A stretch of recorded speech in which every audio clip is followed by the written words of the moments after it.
নমস্কার সকলকে, আমার নাম ধনঞ্জয় শর্মা। আমার ইউটিউব চ্যানেলে আপনাদের সকলকে স্বাগত। আজকে যে টপিকটা আমি আলোচনা করব সেটা হচ্ছে ইগো। হোয়াট ইজ ইগো, অর্থাৎ ইগো কি বা অহংবোধ কি, এইটা আমাদের জীবনে এর ইফেক্টটা কী থাকে এবং এর ইনক্রিজ কী আছে, এর ডিক্রিজ কী আছে, সেই সংক্রান্ত বিস্তারিত আলোচনা করব। তার আগে বলে রাখি, আমার ভিডিওগুলো যদি আপনাদের ভালো লাগে অবশ্যই লাইক করবেন, কমেন্ট করবেন, সাবস্ক্রাইবার করবেন। আমার ফেসবুক চ্যানেলটা আপনারা ফলো করুন এবং আমার ইউটিউব চ্যানেলটা আপনারা সাবস্ক্রাইবার করুন, সঙ্গে থাকুন। ইগো আমরা কাকে বলবো, অর্থাৎ অহংবোধ আমরা কাকে বলবো? সত্যি কি এর কোনো অস্তিত্ব আছে? অহংবোধ বা ইগো এটা হচ্ছে একটা আত্মসম্মান। আমরা আমাদের জনজীবনে চলতে যখন যাই তখনই আমরা এর সম্মুখীন হয়, অর্থাৎ আমাদের মধ্যে যেমন চেতনা আছে, যেমন আমাদের মধ্যে বিশ্বাস আছে, যেমন আমাদের মধ্যে হাসি আছে, কান্না আছে, ঠিক একটা জীবের শরীরে তার অহংবোধ বা ইগো বিরাজমান করে। ইগো আপনার শরীরে বিরাজমান, আর সেটা প্রতিফলিত হয় আপনার চালচলন, কথাবার্তা, সব কিছুর মাধ্যমে। তো আপনার লাইফে আপনি ইগো বলতে আপনার আত্মসম্মান, এই আত্মসম্মান বা অপরের প্রতিদ্বন্দ্বিতা করা, এই সকল থেকে ইগো বেশি জাগরিত হয়। কেউ বলতে পারবেন না ইগো এমন একটা জিনিস এর বিনাশ নেই, একে বিনাশ করা যায় না। আত্মা জীব যতদিন বেঁচে থাকবে তার মাঝে বা তার শরীরে ইগো বিরাজমান করে, আর ইগোকে একমাত্র কন্ট্রোল করা যায়, কিন্তু ইগোকে বিনাশ করা যায় না।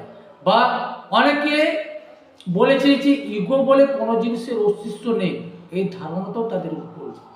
আমাদের মানব শরীর যেমন তার অস্তিত্ব আছে, মানব শরীরের মধ্যে যেমন হাসি কান্না, তার চেতনা, তার বুদ্ধি, অর্থাৎ সেইগুলোর মাধ্যমেই ইগো বিরাজমান।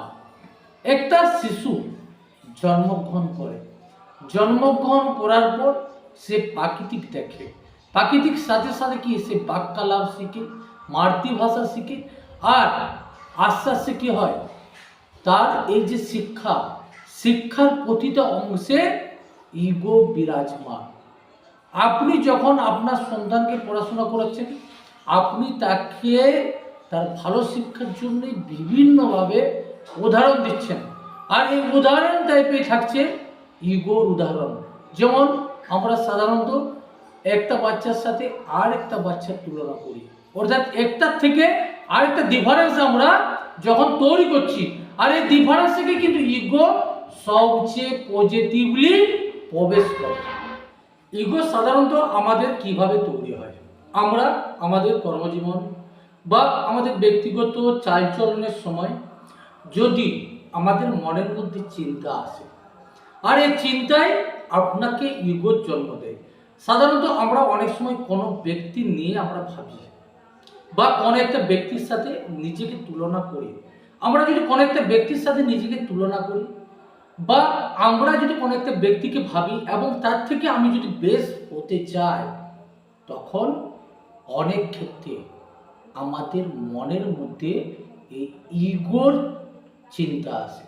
এই চিন্তা থেকে আপনার মনের মধ্যে ইগো তৈরি হবে, আর যেটা আপনার দিমাগে প্রবেশ করবে, আর ওই দিমাগে প্রবেশ করার পর কিছুদিন আপনার দিমাগে ওই ইগো বিরাজমান করবে এবং একটা সময় ও ভালো প্রকারের রূপ নিয়ে বাক্যের মাধ্যমে বের হবে। অর্থাৎ আপনি তখন কি চাইবেন?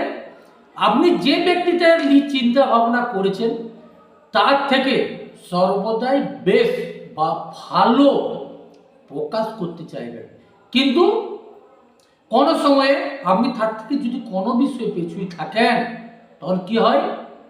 আপনি তাকে ঘৃণা করতে শুরু করবেন, আর এই যে ঘৃণাটা করবেন, এই ঘৃণাটাই হচ্ছে ইগো। অর্থাৎ কোনো ব্যক্তির থেকে যখন আমরা বেশ হতে যাই, সবচেয়ে বেশি ইগো জন্ম দেয়। তাই ইগোকে কন্ট্রোল করতে একটা জিনিসে আপনাকে সর্বদা ভাবতে হবে যে ইগো আমাকে কন্ট্রোলে রাখতে হবে। ইগোকে আপনি নাশ করতে পারবেন না, অর্থাৎ আপনি যতটা কন্ট্রোল রাখতে পারবেন ততটাই আপনি সঠিকভাবে এই মানব জীবন গঠন করতে পারবেন। আপনি ইগোকে যদি কন্ট্রোল না রাখতে পারেন, আপনার অনেক ক্ষেত্রে এই ইগো ইনক্রিজ হয়ে আপনার লাইফকে বরবাদ করে দিতে পারে।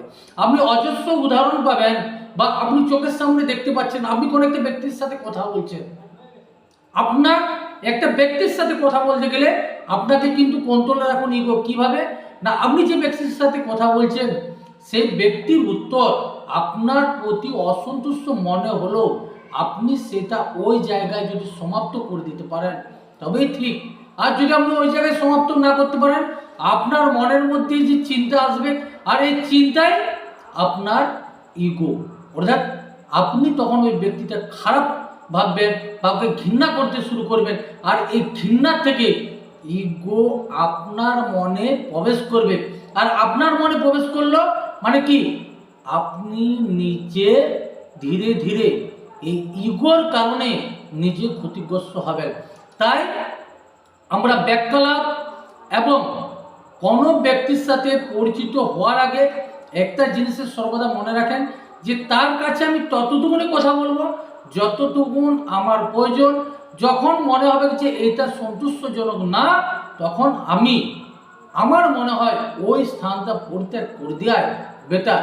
কারণ যদি আপনার মনের মধ্যে ওই ব্যক্তিগুলোর প্রতি ঘৃণা চলে আসে, আপনি কখনোই আপনার ইগোকে বিনাশ করতে পারবেন না, বা আপনি কখনোই আপনার ইগোকে ডিক্রিজ করতে পারবেন না। কারণ ওই ব্যক্তিগুলোকে আপনার পরবর্তী যখন দেখা হবে বা বিভিন্ন কার্যকলাপ বা বিভিন্ন বাক্যালাপের মধ্যে থাকবেন, আপনার ওই ইগোয় একদিন তাদের মধ্যে কি একটা ঝগড়া তৈরি করবে। আর এই যে ইগো আপনার একটা বিস্ফোরণ হবে, এই ইগো বিস্ফোরণের জন্য আজকেই কিন্তু যত রকমের অনিয়ম আপনি এই ইগোর কারণে দেখতে পাচ্ছেন। তাই একটা জিনিস সর্বদাই চেষ্টা করুন ইগোকে কন্ট্রোল রাখা। আর আপনি যদি এই ইগো সংক্রান্তে সচেতন হতে পারেন তবে আপনি একে কন্ট্রোল করতে পারবেন। কিন্তু আপনি যদি সাধারণত ভাবেন যে আমি ওর থেকে বেশ হবো, দেখুন আপনি হন, কিন্তু সেটা আপনাকে নিজেকে তৈরি করে হন। কিন্তু ও ওর থেকে বেশ, অর্থাৎ আপনার যদি কেউ বেশ মনে হয় যে ও আমার থেকে এগিয়ে যাচ্ছে, তার সাথে হিংসা না করে চেষ্টা করুন তার কাছে কোনো একটা শিক্ষা নেওয়ার। কারণ আপনি যদি তার কাছে শিক্ষা গ্রহণ করতে পারেন, সে যদি আপনার থেকে বেশ হয়, হোক, কোনো অসুবিধা নেই। আপনাকে যে সর্বশ্রেষ্ঠ হতে হবে এরকম কোনো মানে নেই। আপনি যদি চেষ্টা করেন, আপনার চেষ্টায় কিন্তু আপনাকে কিন্তু সর্বশ্রেষ্ঠ মানাবে। কিন্তু আপনি যদি কখনো কাউকে ঘৃণা করেন বা কখনো কারোর প্রতি বেশি আকৃষ্ট হয়ে তাহলে চিন্তা ভাবনা করেন, আপনার মনের মধ্যে ইগো জন্ম নেবে এবং এই ইগোই আপনাকে বিনাশ করবে। তাই সর্বদা একটা জিনিস মনে রাখুন যে ইগো আপনার মনের মধ্যে বিরাজ বা আপনার শরীরে বিরাজ, আপনি ঠিক একে যেমন ভাবে পালন করবেন আপনার মনের মধ্যে তেমন ভাবে পালন হবে। আপনি যদি কয়েকটা বিষয়ে সতর্ক থাকেন, কখনো আপনার মনের মধ্যে এই ইগো ইনক্রিজ হবে না। কারণ ইগোকে আপনি যতটা ডিক্রিজ করে রাখতে পারবেন ততটা আপনি সফল বা আপনি সফলতা লাভ করবেন। কিন্তু আপনি যতটা একে ইনক্রিজ করবেন ততটা কি হবে, আপনি নিচে নামতে শুরু করবেন। আপনার সেটা বাড়ি হোক বা যে কোনো জায়গায় হোক, ইগো কন্ট্রোল করুন, ইগোকে কন্ট্রোল করুন, ইগোকে আপনি বিনাশ করতে পারবেন না। তাই একটা জিনিস হতে পারে আপনার নজরে ইগো কিছু না, কিন্তু ইগো আপনার শরীরে বিরাজমান, তাকে কিভাবে নিয়ন্ত্রণ করবেন সেটা আপনার বিষয়, কিন্তু কখনোই আপনি একে বিনাশ করতে পারবেন না। কারণ একটা জিনিস মনে রাখেন, আপনি রামায়ণ মহাভারত বা যে কোনো ধর্মগ্রন্থে দেখুন, বিভিন্ন বড় বড় মহাপুরুষ বলুন, সবাইকার মধ্যে একটা ইগো আসে, কিন্তু তাদের ইগোকে তখন কি হতো যে তাদের ইগোকে ভাঙ্গা হতো। সাধারণত জিনিস বুঝেন, পঞ্চ পাণ্ডবের যেমন ইগো আইছিল, তাদের অহংবোধ আইছিল, তখন তাদের ইগোকে কে ভেঙেছিল? বজরং বলি, হনুমানজি তাদের ইগোকে ভেঙেছিল।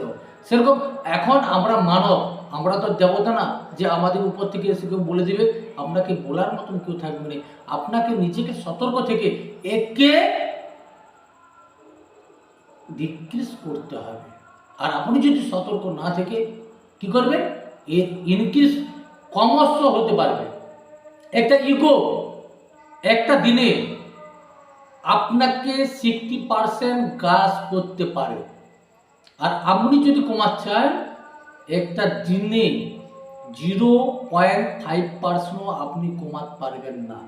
অর্থাৎ আপনাকে সর্বদাই একে নাশ করতে পারবেন না, এটা আপনি জেনে গেছেন, কিন্তু একে আপনি কমাতে পারবেন। এই জন্যে আপনাকে ইগোকে কন্ট্রোল করতে হবে। এই জন্যে আপনাকে কয়েকটা বিষয় যদি সতর্ক থাকেন, আশা করি যে ভিডিওয়ে আমি বলে দিলাম এই বিষয়গুলো যদি আপনি সতর্ক থাকেন, আপনার অবশ্যই ইগো হ্রাস হবে। তো যাক বন্ধুরা, আমি যে ভিডিওটা করলাম যদি আপনাদের ভালো লাগে বলবেন। এই যে টপিকগুলো আমি দিচ্ছি এর সাথে পরবর্তী থাকবে আপনার রাগটা কি এবং রাগকে কিভাবে কন্ট্রোল করা যায় সেই সংক্রান্ত বিস্তারিত আলোচনা থাকবে, সঙ্গে থাকুন।